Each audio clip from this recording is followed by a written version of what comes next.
everybody. It's 1 o'clock, and we're going to introduce our next speaker, the keynote, Captain Paul Watson from Sea Shepherd. Anybody know this guy? Yeah, I mean, he's got so many things that he's done on television and for the animals, especially out in the sea.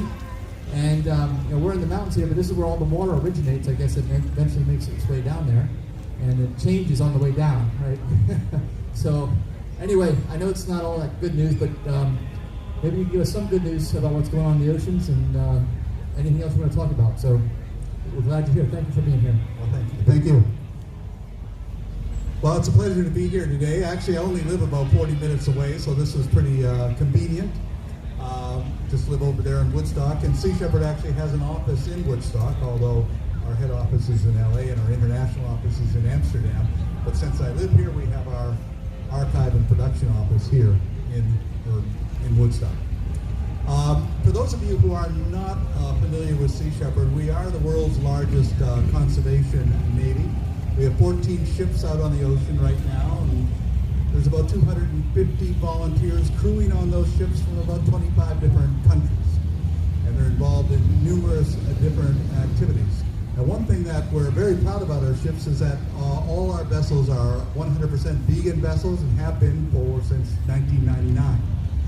And that means that you don't have to be vegan to join the crew, but you have to be vegan while you're on the ship. And we find that actually has converted a lot of people over to something that they really had no familiarity with, but then found out they could actually survive even on voyages down to Antarctica. So it's been a very good tool for educating people, to bring people on board the vessels to experience that. I think we've had 4 cookbooks published by 4 of our different chefs on the vessels, and so we're very, very happy to be part of that. We were also involved in the film Cowspiracy, which some of you may be familiar with, and I'm happy to announce that later this year there will be a film called Seaspiracy, made by Kip Anderson, the same person, and it'll be talking about the impact on the ocean from people's consumption of not just fish but also of meat. And the reason being is 40% of all of the fish taken out of the ocean is actually not eaten by people. It's fed to livestock. So we now have a world where chickens, factory farm chickens, are now eating more fish than all the world's puffins and albatrosses put together. And we're feeding fish to pigs, to domestically raised salmon, and to fur farms all over the world. In fact, in Norway, they kill whales primarily to feed to fur-bearing animals. And one of the other things that they're doing is feeding it to domestic salmon. Domestic salmon farms are a major problem and a big threat to indigenous salmon populations and other wildlife around the world. And that's one of the reasons that for 4 years now we've had Operation Virus Hunter in British Columbia. Our vessel, the Martin Sheen, is up there. We're doing research on the transmission of viruses and parasites from domestically raised salmon to 7 different indigenous salmon species. And what that's causing is a lot of mortality and certainly a diminishment in salmon populations. To raise 1 salmon on a salmon farm requires catching 60 fish from the ocean to feed them. So it certainly is not any contribution towards protecting fish, as they like to say. Also, salmon are very much raised with antibiotics and hormones, and are, simply just not healthy. And but more importantly, they're a threat to not only to domestic salmon or indigenous salmon, but also to orcas, to bears, to eagles, to seals, and all of those animals and those ecosystems that are dependent upon it. It's we've won 4 different legal cases against the Canadian government, demanding that they do research into the existence of viruses and the impact of those viruses and parasites on wild salmon. But the Canadian government has absolutely refused to follow those court orders because we're dealing with a $3 billion a year industry, and it's really they've been blocking it at every move. But the Martin Sheen returned there this spring, and immediately, of course, we got harassed by the Canadian government and told that we could only stay for 30 days. But in that time, we were able to bring a crew of First Nations people to occupy those salmon farms, get the cameras down into those salmon farms and get evidence on not only the conditions within there, but also the impact on indigenous species. Our other vessels, we just finished Operation Milagro, and that's a campaign to protect the endangered vaquita and the endangered totoaba fish in the Sea of Cortez. And I can quite confidently say that if it wasn't for Operation Milagro, the vaquita would now be extinct. There's about 21 of them left in the world. And how we've been able to prevent their extinction is by hunting down and confiscating the illegal nets that are used to catch the totoaba fish. And the vaquita are the bycatch of the totoaba fishery. And the totoaba fish is about the size of a vaquita, about probably 4.5 to 5 feet long. And the reason that they're in such a demand is that the swim bladders of the totoaba sell in China for $100,000 a piece. And that means that the cartels are involved with this, and it's a major illegal activity. We just released a film which is now going to be shown in theaters beginning today called Sea of Shadows. It was purchased by National Geographic, and it'll be aired showing just what that problem is. So for the last 5 years, our ships have been down there confiscating nets. So far we've confiscated 950 nets, about 150,000 square meters of nets in total, and we recycle those nets after we've taken them. And the lead, we've taken 10 tons of lead weights from those nets, and we've hired local people to turn those lead weights into dive weights. And so we're marketing those to raise money to support the campaign. So it's called Operation Milagro, and we begin Operation Milagro 6 in September. And it's a very dangerous campaign, probably one of our most dangerous campaigns. We're continuously being attacked by poachers. They shoot at us, they shoot our drones down, they throw Molotov cocktails on board our vessels, and but the crew have been very steadfast, and we refuse to be intimidated into leaving that area. So we will be back there, and as long as the vaquita are there, we will be there to make sure that that species does not go extinct, and also to protect the totoaba fish as well. So that's Operation Milagro. Off of the east coast and the west coast of Africa, we have our ships, the Bob Barker, the Ocean Warrior, and the Sam Simon. And what they're doing is working to patrol those waters to stop illegal fishing in the various nations. And we work in partnership with Gabon and Benin, with Tanzania, South Africa, Namibia, Cape Verde, São Tome, and Ghana, and Liberia. And what we're doing there is we go out with their enforcement people into their waters because they don't have the resources to protect those areas. And with their authority and with our resources, we've managed to arrest dozens and dozens of illegal fishing activities, primarily Chinese, Russian, and Spanish operations, and shut them down. Our anti-illegal fishing campaigns have been very, very effective over the last few years. One of the most famous ones, of course, was our chasing of the ice fish poaching vessel, the Thunder, from the coast of Antarctica to the west coast of Africa. It was the longest pursuit of a poacher in maritime history. It was a 110-day pursuit from the time that the Bob Barker found the Thunder off the coast of Antarctica and chased it. Behind the Bob Barker was our vessel, the Sam Simon. Its job was to pull up that net that the Thunder dropped when it began to run. That took 200 hours to pull up that net. It was 72 kilometers in length and weighed 70 tons. And an extremely destructive operation. But that pursuit ended off the coast of São Tome when the captain of the Thunder sank his own ship to prevent us from getting evidence on their illegal activities. And but our crew were able to board the sinking ship, get the evidence. The captain and the officers went to prison for 3 years, and the company was fined 17 million euros. And that was the end of the career of the Thunder. There were also 5 other vessels there that were put out of operation within the next year. We drove one of them into the waters of Indonesia, and there in Indonesia it was seized and sunk by the Indonesian government, and we had the other ones arrested in Malaysia, Thailand, and in Cape Verde. And so that campaign to protect the waters of Africa continues and is becoming more and more effective. Most importantly, it's become a deterrent. And that is, poachers simply are not coming into those waters because they never know into which waters we will be operating. And that's become very effective. The Sam Simons also does patrols in the Mediterranean, where we go after illegal fishing, and also the confiscation of ghost nets from those waters. So what we've been doing around the world really is to go in and protect these habitats. So we're not really a protest organization, we're an interventionist organization. We intervene against illegal activities. Now back in the 90s, our opponents started to call us pirates. And so my reaction to that was, okay, if you're going to call us pirates, well, then we'll be pirates. And I'll tell you why, because pirates actually got things done. They cut right through the bureaucracy, and they didn't have that hinder them. So where the British Navy was unable to shut down piracy in the Caribbean, there were pirates like Henry Morgan who were able to do it. And not many people realize that when Blackbeard, what he would do is attack slave ships, free the slaves, and give them the opportunity to either go free or join his crew. And if they joined his crew, they could rise to the highest level in the ranks on his ships, which was unheard of in the 17th century. So what piracy in the 17th century had was equality between the sexes and the races.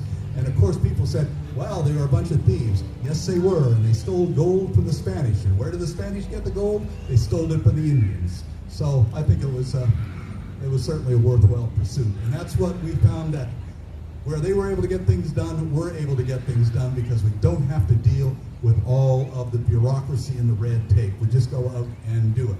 Now, officially, I'm the only actual official pirate in the United States because Chief Justice or Ninth Circuit Court Justice Alexander Kozinski, you might remember him, he was dismissed for sexual harassment last year.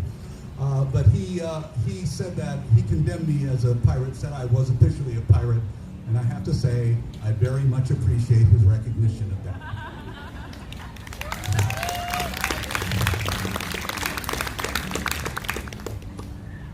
So our vessels now are operating, like I said, all over the world. Captain Peter Hammerstead, who started with us when he was 18 years old, is now not only the captain on the Bob Barker, but he's also in charge of our entire African operations and doing an incredible job there. I'm not able to actually go on the ships anymore because I'm on the Interpol Red List. Now the Interpol Red List is for major drug traffickers, serial killers, and war criminals. I'm the only person in the history of that list to be put on there for the charge of conspiracy to board a whaling ship. Even though I didn't do it, the charge was conspiracy. And that's because we really upset the Japanese whaling industry. We cost them $200 million in losses, and we put them out of business. As of this year, there will be no more whaling in the Southern Ocean. The Japanese whaling fleet has been all whaling as of this year will be confined to the territorial waters of Japan, Norway, and Iceland. No more pelagic whaling. Japan has withdrawn from the International Whaling Commission, and that is great news. And I'll tell you why. Because they blocked the International Whaling Commission from doing conservation regulations for the last 20 years. Now we'll have a South Atlantic whale sanctuary, thanks to the fact that Japan's no longer there to block it. And we just sent our vessel, the Bridge of Bardot, to Iceland, because Iceland last year killed 187 fin whales and 2 blue whales. And we documented that. We had a shore crew. We documented every whale that was killed. But this year we sent the Bridge of Bardot to intervene. And I'm happy to report that no whales will be killed in Iceland this summer. Not one. And if they try to go whaling again next year, we will return against next year. The Bridge of Bardot is now in Bangor in Maine, just doing some repairs, and they'll be heading down back through the Panama Canal to go and intervene against the Chinese squid fleets, which are operating on the border between Peru and Ecuador. And it's really hard to explain this. We can see it from the ocean. There's 300 to 400 ships out there. It's like watching a city hundreds of miles out into the ocean. There's so many ships, and they're all going after squid and shark and taking everything they can. Now the satellites see them, but what Sea Shepherd is able to provide is on the ground or on the water surveillance, documentation, and we get the evidence so that we can go after them in the international courts and also in the courts of the territorial waters that they're funding. Since 1999, we have been working in partnership with the Galapagos National Park and the government of Ecuador, and they're to protect the Galapagos Marine Reserve. And that's been a very effective campaign over the last 20 years. And what we do is we supply a canine unit where we train the dogs, take care of the dogs, and the dogs then locate shark fins and other wildlife products that are being smuggled. And that's led to quite a few arrests. And then when the dogs are retired, we find them homes here in the U.S. And that's been a very, very positive project. We've also set up an AIS unit in the Galapagos Islands that monitors all marine traffic in and out of the waters from 60 miles out to shore.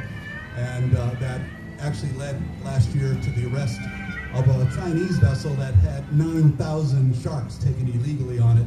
That vessel was seized, and all its crew now are in prison in Ecuador.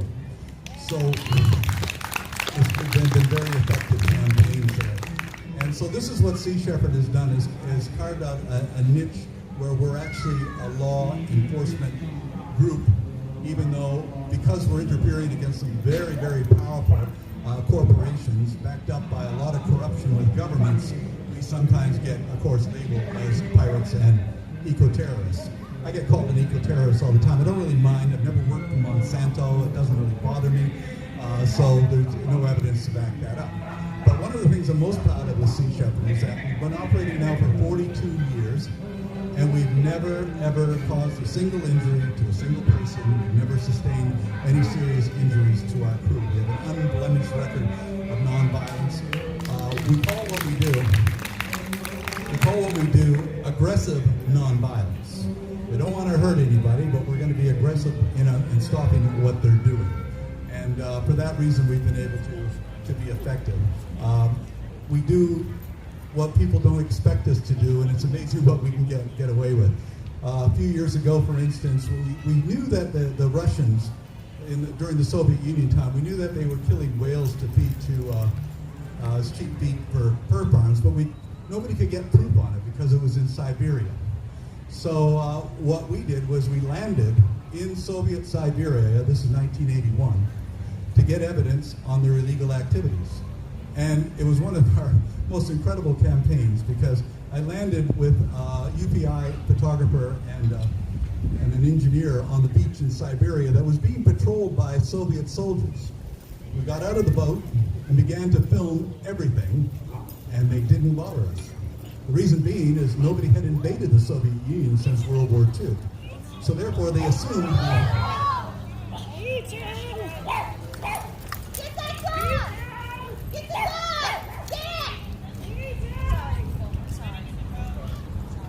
Is he okay?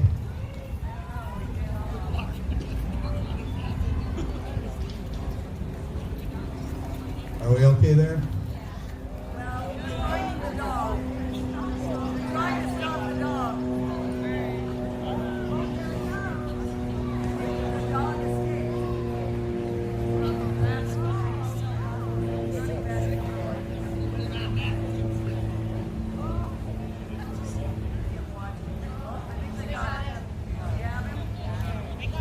So, I said that nobody had invaded the Soviet Union since World War II.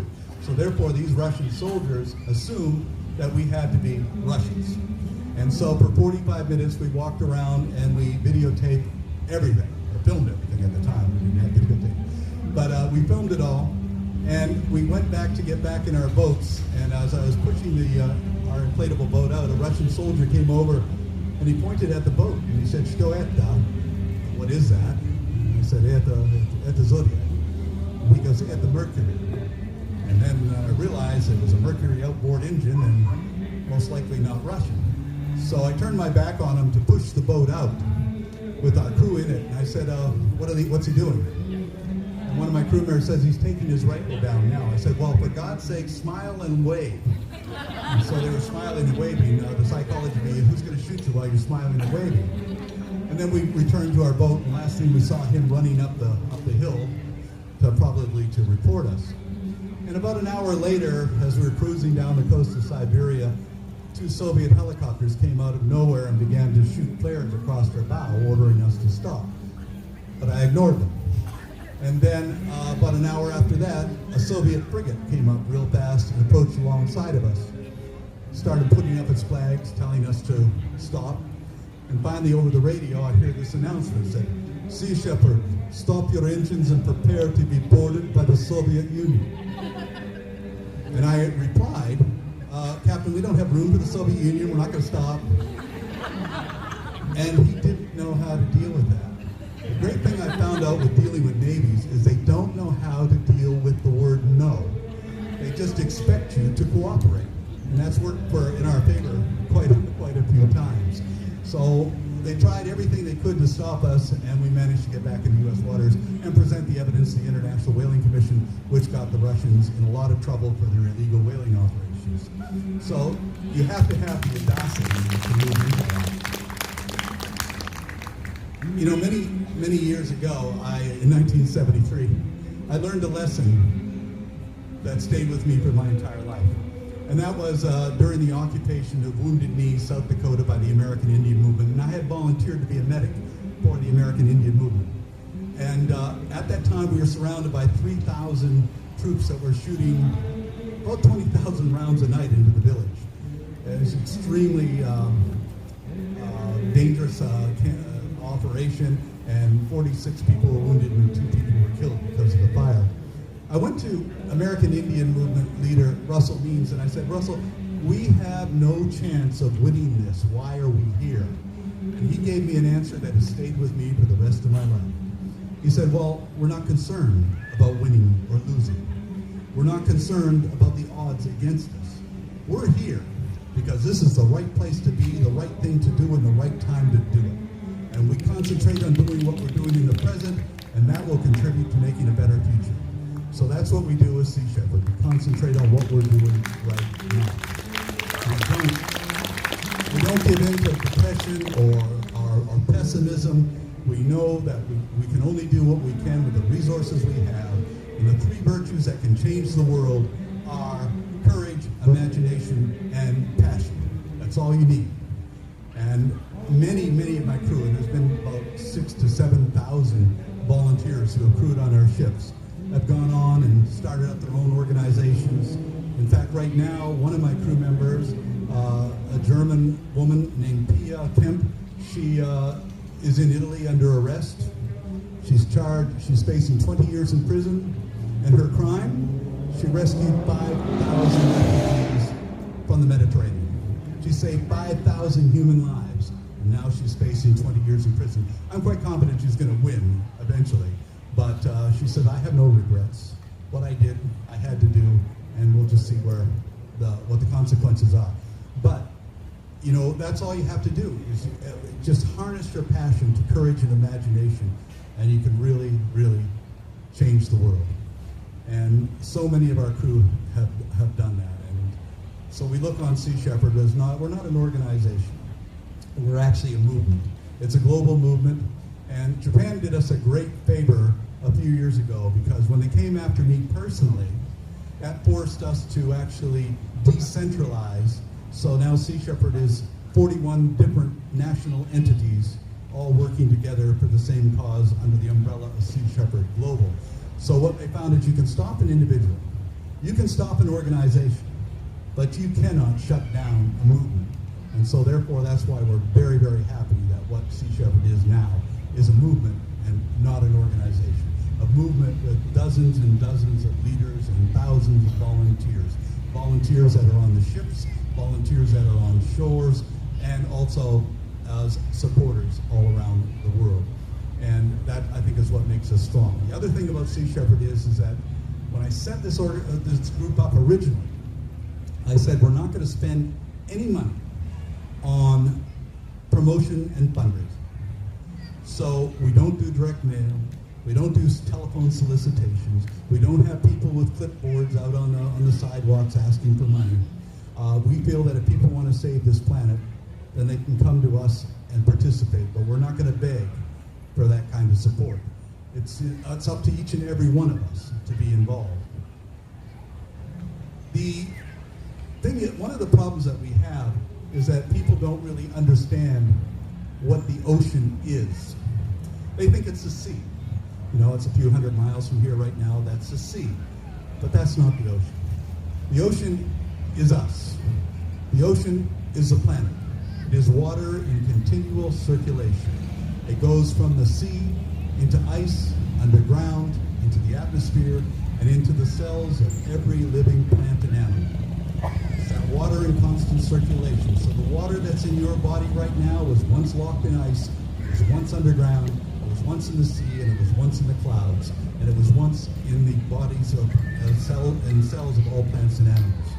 And it's been immortal. So therefore, the glass of water you drink was once probably pissed by a dinosaur. You know, it's just constantly being circulated. And that is what the ocean is. We are the ocean. But the ocean can be destroyed. And if the ocean dies, we die with it. We do not live on this planet with a dead ocean.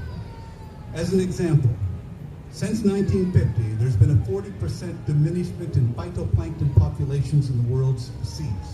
40%.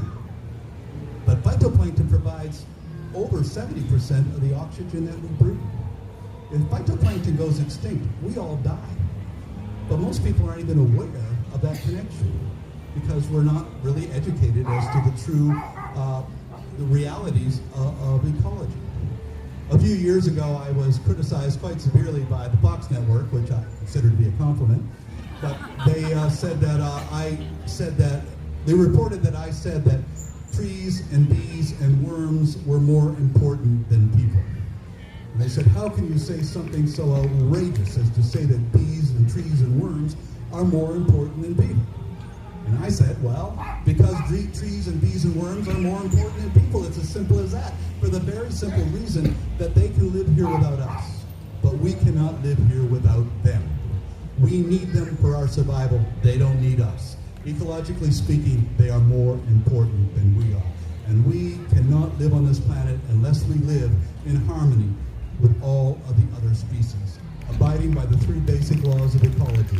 And the first is the law of diversity, that the strength of an ecosystem is dependent upon diversity within it. The second is the law of interdependence, that all those species are interdependent with each other. And the third is the law of finite resources, that there's a limit to growth and a limit to carrying capacity. And for our numbers and our consumption to increase, we have to literally steal the carrying capacity of other species. They have to disappear. But there's only so many that can disappear before some serious problems develop. If you look at it this way, the Earth is a spaceship. And it's on this incredible voyage around the Milky Way galaxy. It takes 250 million years just to do one orbit of the Milky Way galaxy. And so every spaceship has a life support system. And that life support system provides the food we eat, it provides the air we breathe, and it regulates temperature and climate. And that life support system is run by crew members. And we, humans, we're not crew members. We're passengers on Spaceship Earth. We're having a wonderful time entertaining ourselves. But what we are doing is we're killing off crew members. And there's only so many crew members you can kill off before the machinery begins to fall apart and is inoperable. And that's what's happening right now. If we want a solution to climate change, the solution is very simple. Leave the ocean alone and allow it to repair the damage that we've done to it. That's all we have to do. At the Climate Change Conference in Paris in 2015, I noticed that nobody was even talking about the ocean. So we forced them to give us a forum. And of course, that forum was quickly taken over by the fishing industry, who were concerned about the movement of their product through the sea and the impact that's going to have on climate change. But we can learn a lesson from the shamans in Polynesia. For hundreds of years, the shamans would say an area like in Bora Bora, Tahiti, or Hawaii, they would say, this area, this bay, is kapu. There will be no fishing for 20 years. And if any person was caught fishing in that bay, it was a death penalty. And people said, well, that was a little extreme. No, it wasn't extreme at all, because they understood something, that if the fish disappeared, so would they. That would be the end of their people, the end of their culture. We have no kapu areas anywhere in the world today. There's no place for the fish to hide. Everything is being overfished. There are 10 million fishing vessels out on the ocean, and 4 million of them, 40%, are illegally operated. Illegal, unreported, and unregulated fishing operations. They are literally taking everything they can get, and it's all being transshipped and sent to the various countries like China, Spain, Japan, Taiwan. They're literally strip mining life out of the oceans. And so therefore what we need is more effective enforcement of international regulations. And the problem is that international law, there's really a lack of economic and political motivation to uphold international conservation law. There's no money in it, there's no political anything politically positive for any politicians to get involved, so they're just letting it go, letting it slide. But we're becoming more and more diminished all the time. And the problem is that we have this incredible ability as human beings to adapt to diminishment. As things become more diminished, we simply just accept it. That's just the way it is. If this was 1965 and I were to say to you, in 40 years you're going to be buying water in plastic bottles and paying more for that water than the equivalent amount of gasoline, you would have looked at me and said, you're insane. Nobody would ever do that. And yet, we've adapted to it and we don't even question it. You go into a hotel in New York, you can buy a liter of water for $12. That's $48 a gallon. Far, far more expensive than gasoline. How did it ever become to that? And as one fish species disappears, we simply forget it was ever there, like orange roughy. Orange roughy as a fish takes 45 years to become sexually mature and can live to 150 to 180 years. But you don't see them in the markets anymore. They were there in the 90s. The reason being is they cannot compete. It takes them 45 years to become sexually mature. How can they compete with the demand? So they've just simply quietly disappeared, as has the cod, as has so many other species, as we move on to something that was considered to be not as marketable. For instance, in the 1960s, the very idea that people would fish for turbot, which was considered a trash fish because it wasn't very appetizing, but now you can buy it in 4-star restaurants in New York and Paris because that's what they've adapted to. And the same with lobsters. Lobster used to be called the poor man's meat because there were so many of them. In fact, there were so many lobsters caught in Canada that they weren't caught to eat. They were used to fertilize the potato fields in Prince Edward Island. And, we wiped up the vast populations of them. And now we're still doing exceedingly so much damage. I remember the lobster traps piled up for almost a mile along the road. And those lobster traps at the time were made with wood and biodegradable rope, but not anymore. And so now we've seen that incredible decline. My hometown, which was once the largest lobster fishing town in the world, isn't very big on lobsters anymore. In fact, what you do when you go to a restaurant now, people order mussels. And when I was a kid in the 50s and 60s, nobody ate mussels because they were considered dirty. So we simply have adapted to it because we don't have the scallops and we don't have the other shellfish, so we've adapted. And we'll continue to adapt it. So I'm predicting that in about 20 years, everybody will be going to the fish market to buy jellyfish for jellyfish salad or something. But and I thought that was that was a bit funny when I said it, except that I went to a fundraiser one time that was held for the Vancouver Aquarium, and they were serving jellyfish salad. So it's not that unrealistic. So that's where we have it with our state of our oceans, which is in a pretty bad state of affairs right now. And we also are living the problem that we have are world governments all over the world, practically without exception, that really don't care, that really are not giving any thought to the future at all. All they're really concerned about is the profits that the corporations are making, or whether they're going to get elected in another couple of years. And then after that, whether they're going to get elected again in another couple of years. And to get elected, they don't want to say anything too radical, like, we've got to protect the planet before we destroy it. That's considered pretty radical. Or we can't really interfere with the fishing operations, because I actually coined a word for that. I call it homopeshophobia, which is a politician's fear of fishermen. That means is that they can get away with whatever they want, and they do. And for instance, we had a riot in the Galapagos where they put a limit on the number of sea cucumbers which are being caught to be sold to China. And the fishermen got upset with that and rioted. They actually kidnapped 6 of our crew members during that riot. And all we asked for was the Ecuadorian government to hold fast on that. But no, they gave in and upped the quota. And almost in every single instance where that happens, the governments give in to the fishing operations or to the domestic fishing operations, and that they're going to have to get tough.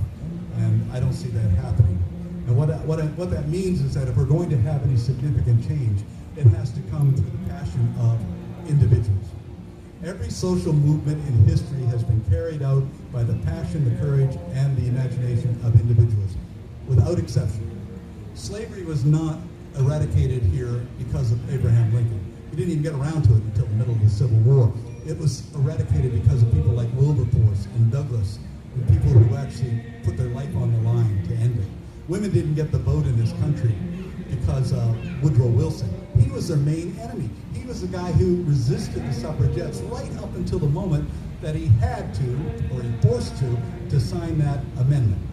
And that he was their main enemy, but he gets the credit for giving women the vote in this country when it was really the sacrifice of thousands of suffragettes who brought that out. The government did nothing to encourage that. Same with the civil rights movement, the same with pretty much every movement around the world. And what that means is that with the conservation movement, the animal rights movement, again, it's a passion of individuals that is going to be around, bring about significant change. And that change is happening. You know, I can remember back in the 70s, if you asked somebody what a vegan was, they had no idea. You probably thought it was from Planet Vega or something. And, you know, again in the 80s, it was very slow coming, but I think now what we're seeing is an incredible surge in support for veganism, certainly vegetarianism, but really with veganism. 2 years ago in southern France, I was in one of those cafes, and I noticed that they had a veggie burger on the menu, which was extraordinary for one of those places in southern France. And I said to them, this is incredible, why do you have this on here? And the waiter looked at me in a very French-like way, he says, well, we had no choice. All these tourists, they come here and all they order is French fries. So we had to adapt. And that's what it takes, is really consumer pressure. And so where in Paris, for instance, back in the 70s, finding a vegan meal was practically impossible. Now there are dozens and dozens of options. And that's happening everywhere around the world. This is one of the fastest growing movements in the history of the planet, is the vegan movement. And it's a good thing. 65 million animals are slaughtered every year. That's a major contributor to climate change, a major contributor to groundwater pollution, a major contributor to dead zones in the ocean. And it produces more greenhouse gases, the meat industry does, than the entire transportation industry. So if we really are serious about addressing climate change, we should really start there. But it does take courage. When I was a national director for the Sierra Club from 2003 to 2006, every time I brought that up, it was shut down. And the reason it was shut down is the Sierra Club leadership said, people don't want to hear that. And therefore, we're not going to spread that message. Well, sometimes you got to get out there and spread the message and not care whether people want to hear it or not. You have to say it. And they still haven't adopted to that. But what we found with Sea Shepherd is that we're not interested in being serving the people under the big tent, as the Sierra Club would say. You know, we don't care about that. What we care about is people actually making a difference. Sea Shepherd, as a result, is very small relative to other organizations, but we'd rather be small and effective, we'd rather be small and outspoken than to have that incredible financial support and be afraid to do anything.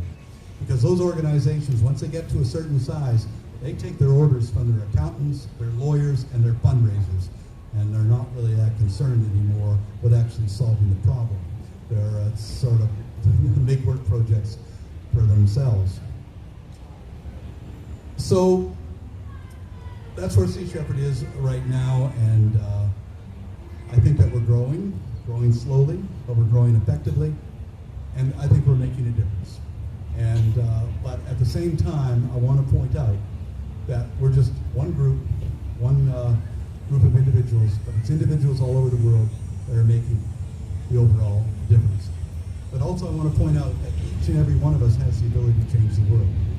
Because of Diane Fossey, we still have mountain gorillas in Rwanda. Because of Jane Goodall, the world has become more aware of the plight of chimpanzees. Because of Baruti Galdikas, the orangutans have been protected as much as it possibly can be, even though it's a major problem right now. Because this David Wingate, a biologist in Bermuda, the Bermuda storm petrel, a bird most of us have never heard of, it's not extinct. It would be extinct if it wasn't for David's initiative to protect it. And one of the things that I get criticized for is that journalists say, well, you know, you ask people to risk their life to go out there and protect whales and fish. And how can you ask young people to risk their life to protect a whale? Because it is true. I do ask our crew, are you willing to risk your life to protect a whale? And if they say no, well, then we really don't want them. But they say, well, how can you ask that? I said, it's very simple. In our society, we ask young people to not only risk their life, but to give their life and to kill in order to protect oil whales, real estate, and religions. I think it's a far more noble pursuit to risk your life to protect an endangered species or a threatened habitat, to make this a better world for tomorrow. And thankfully, of course, nobody has given their life, and we intend to keep that record. But the risks are there. But I think those risks are worth taking. Thank you. Captain Watson, do you have time for some questions quickly? Does anyone have any questions for Captain Watson? Just raise your hand. I can walk around. About what Sea Shepherd's doing, the state of the oceans. This is a great opportunity, so just behind me. Yes? Question? No? Oh, question, yeah.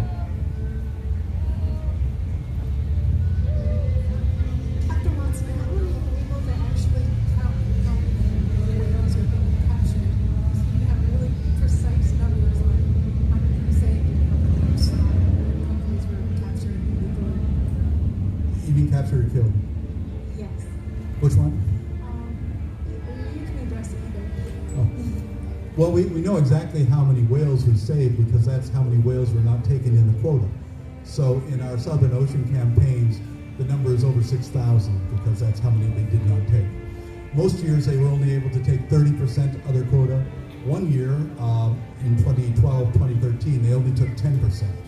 So, and we know that we cost them nearly $200 million in losses.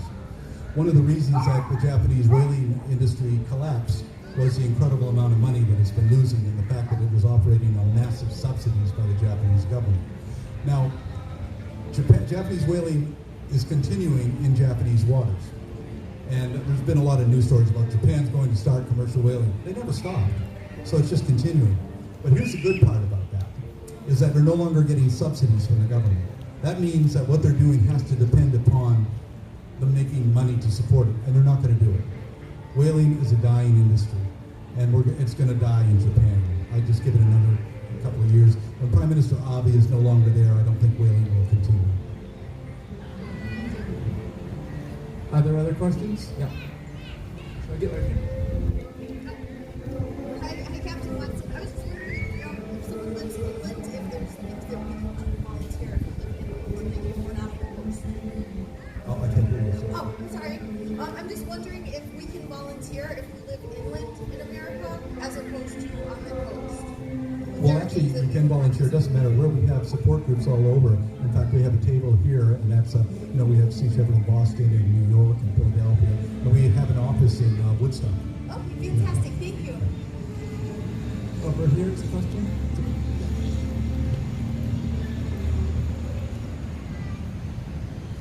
How vital do you think your photo and video efforts are to your operation?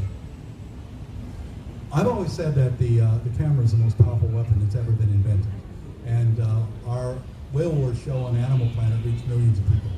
Right now we have a number of documentaries that are out. Sea of Shadows, which is just opened. There was Chasing the Thunder, there's Seaspiracy coming out.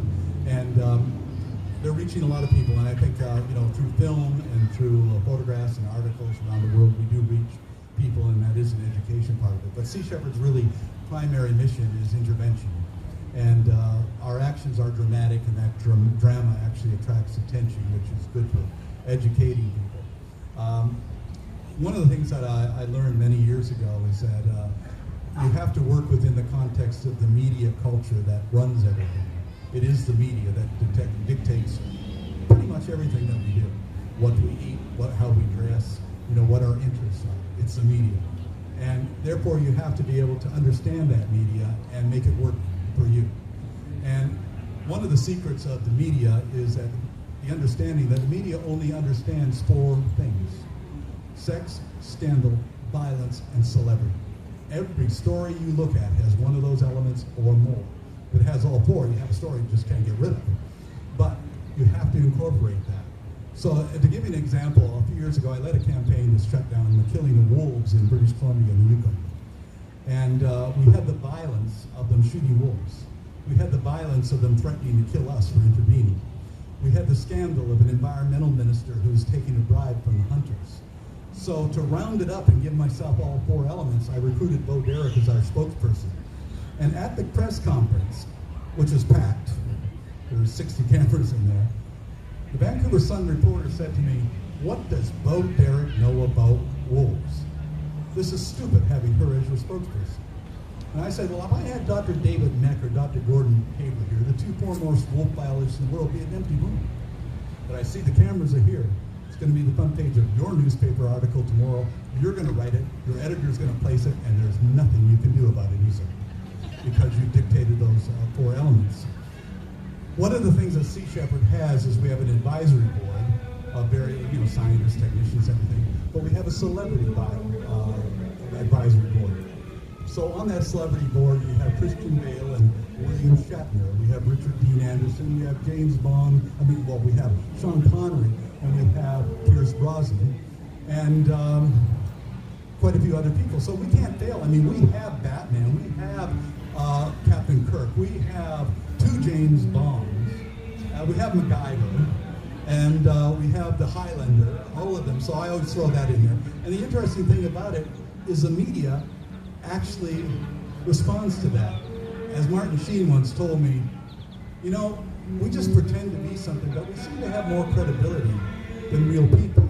So when they want to talk about something, they invite me on to talk about it instead of the person who actually did it. So that is the culture that we've created, where people who make a living pretending to be somebody they're not have more credibility than people who actually do those things. So that's one of the reasons that we have had crew members, including Michelle Rodriguez and Richard Dean Anderson and Pierce Brosnan, on our crew, because as soon as you put them on the crew, suddenly you've got a following from the media. In fact, one time we had a leak on one of our ships, and Richard Dean Anderson was on board, and the journalist called up and said, "Well, why don't you fix it? You're MacGyver." He says, "I don't have my writers."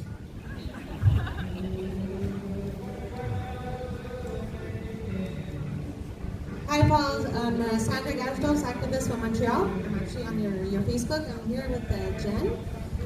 So I'm going to be volunteering with her in schools for children. And just with my own experience, because I'm an activist, right? So when I get to my kids' school, they see me with the t-shirts and the pamphlets and all this stuff. They're a little bit afraid of me. But my sons have been able to convince a few of their friends and their families to become vegan, which is great.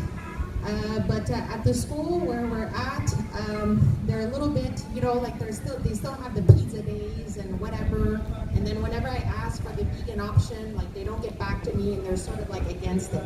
So my question to you is that when I'm going to be volunteering with her, for the children, I think that to join Sea Shepherd, it's going to open up the conversation, which I'm very excited about. My question to you is that how do you deal with the parents and the teachers that we're going to get backlash? You know what I mean? You're not going to tell my kid, that we should go vegan, this is stupid. Of course, we're going to bring information, and I always have pamphlets on me, explaining to people that animal agriculture is destroying the planet. We have 1 billion humans right now on the planet that are starving to death because of animal agriculture. And for Sea Shepherd, obviously, if the whole world stops eating fish, we wouldn't be having all these climate disasters right now. So how would you deal, let's say if a parent or a teacher comes to you saying, I don't want you to teach that to my kid because I'm against being vegan and all this stuff like that. Has that ever happened to you, or maybe one of your volunteers had backlash from the schools or backlash from the parents? Well, that's true, but we actually just talk to the children. We don't talk to the parents. We don't talk to the teachers. It's the children who will talk to the parents and we'll talk to the teachers. Because the kids understand. kids You do. know, you explain it to the children. The children understand, but the parents are nuts. They don't Children understand. have a natural, intuitive understanding of reality. And I always say that the secret to proper teaching is to listen. Listen to what they have to say. Listen to what their interests are, and encourage that. Back a few years ago, I had the opportunity to speak to 3 schools on the Haida Indian Reservation in the Queen Charlotte Islands. And it was a real educational experience for me, because the first class was a kindergarten class of children. And I said to the kids, how many people here speak Haida? Every single one of them did. I said, how many people know anything about whales? They not only knew about whales, they were telling us stuff about whales and didn't know.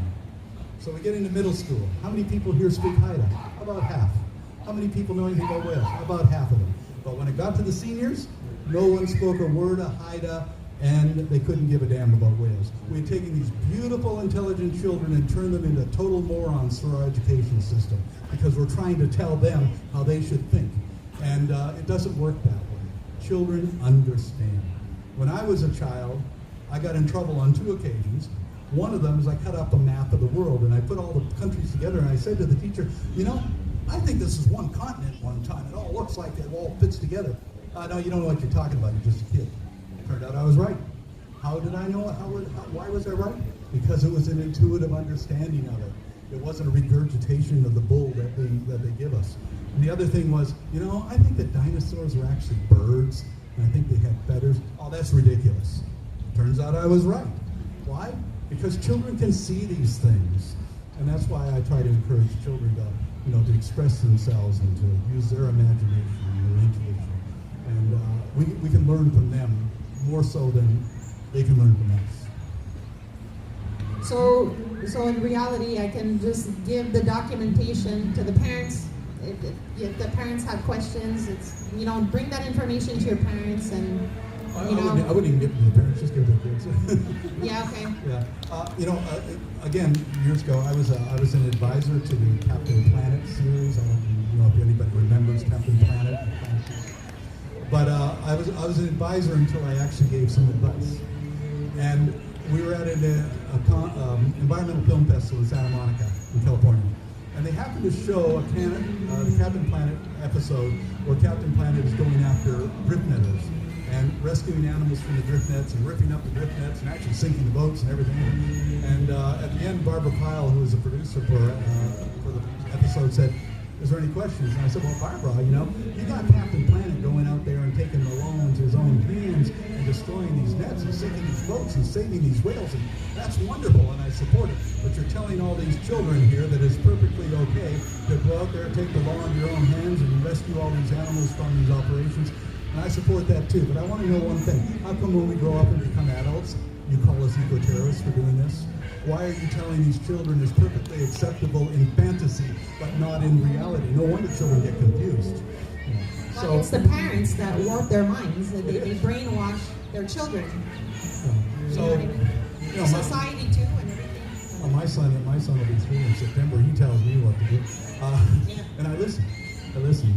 Tiger. But that's what we have to do is listen and encourage their intuition, encourage their imagination, and of course, you can teach them how to be polite in doing it. Thank you so much. Hi, Captain Watson. How do you choose the campaigns that you're going to run? Actually, the campaigns choose themselves, really, because we become aware of a situation. We look at that situation and we say, is there something that we can positively intervene by getting involved? So those campaigns are chosen not by me, but by group leaders all around the world.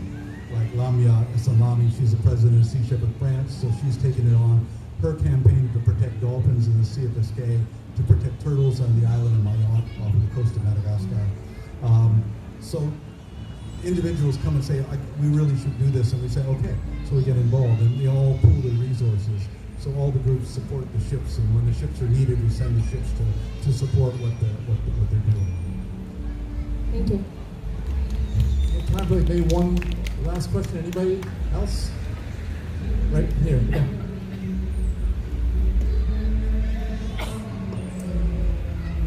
Hello.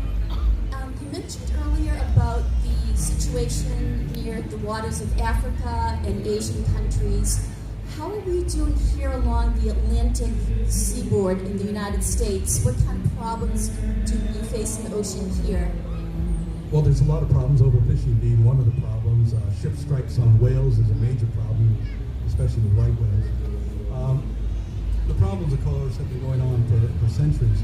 The sad thing to me is that not only have we damaged the ecosystem, we've forgotten what used to be there. That there used to be beluga whales in Long Island Sound. There used to be walrus on the coast of Maine. There used to be creatures like the sea mink, now extinct, the Labrador duck, now extinct, or the Newfoundland wolf, all extinct. All of these animals have not only passed away, have gone extinct, but the real tragedy to me is that we've forgotten that they were there. The Carolina parakeet, the passenger pigeon, the eastern bison, on and on and on. And all of these creatures have gone extinct in the last few hundred years. And so what does that mean? In 50 years, will we just forget that the elephant ever existed? Will we forget the fact that there were dolphins? It just doesn't happen. Because the way it's going right now, all of these species are moving towards extinction. We've lost over 50% of the actual biomass of all other species outside of human and domestic animals. 50% have been lost since 1950. And it's happening before our eyes, but most of us just choose not to see that. We're still condoning big game hunting, which makes absolutely no sense. These people are basically psychopaths, and we're given a pre-pass to go out and be psychopaths. I guess probably, if they wouldn't be doing that, probably be killing people, but still what they're doing is psychopathic. I had a radio debate one time with a big game hunter. He's a doctor, and he said, the problem with you, Watson, is you don't understand our roots. That we come from a hunting-gathering background, and I'm true to our roots because I know where we come from, and I'm going to be connected to those roots. And I said, Doctor, how many gathering organizations are you a member of? What do you mean? How many roots and acorns and things did you gather up last year? What are you talking about? Well, you said hunting-gathering. Where's the gathering part? You know what I see, Doctor? I see as someone who's got some very serious psychological and sexual inadequacies. What are yours?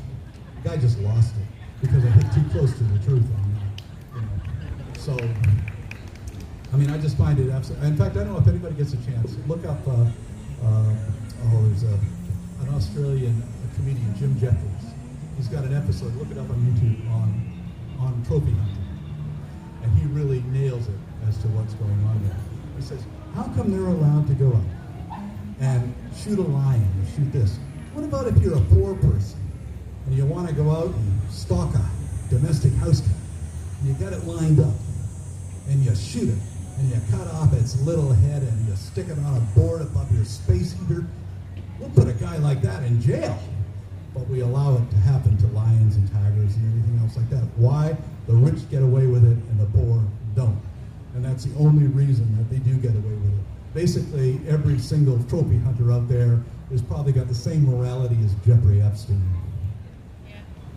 Thank you. All right, thank you, Dr. Watson. Dr. Watson, it's about 2 o'clock, so thank you so much for being here. Thank you. We're going to take a minute, and we'll be up with our next speaker at 2 o'clock.